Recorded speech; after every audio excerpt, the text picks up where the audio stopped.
Blessings, everyone. I hope you're well in Jesus' name.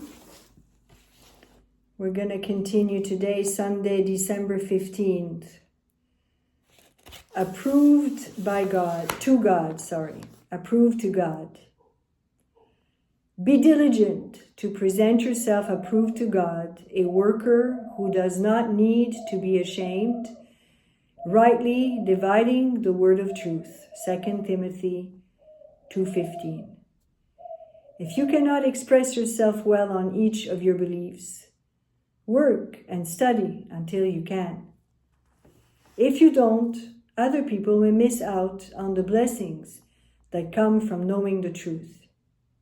Strive to re-express a truth of God to yourself clearly and understandably, and God will use that same explanation when you share it with someone else.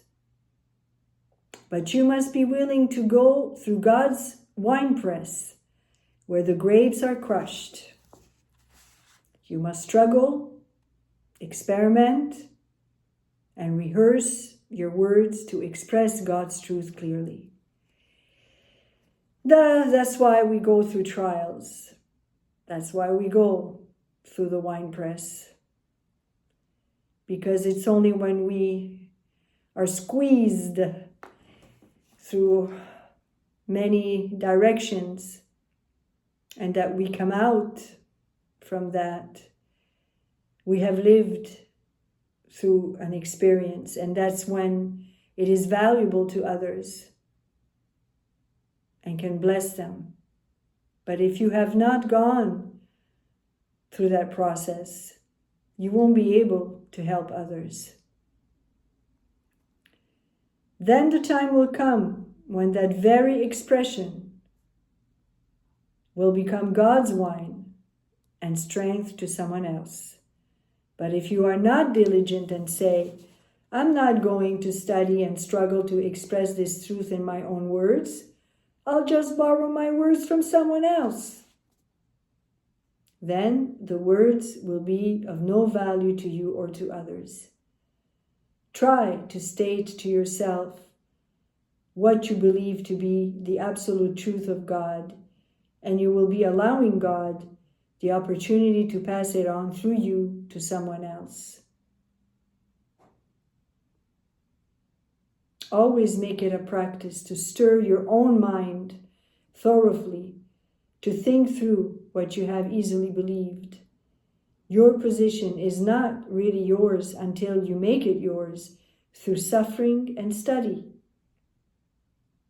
The author or speaker from whom you learn the most is not the one who teaches you something you didn't know before, but the one who helps you take a truth with which you have quietly struggled, give it expression, and speak it clearly and boldly.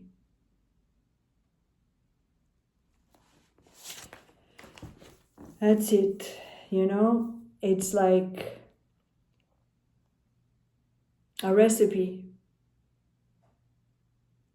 When you have never prepared a new meal, a new recipe, you follow the steps to it. But once you have experienced how to make it, you almost even know it by heart. You don't need to look at the ingredients or the amounts or how to do it. You know it. This is the experience. That's when you can give it to others, because you've done it. Don't be afraid to go into the winepress, to struggle, to have some suffering, whether physically, emotionally, spiritually. It's part of it. It's part of your molding. It's part of your being shaped into Christ-likeness. Embrace it and use it to help others. God bless you.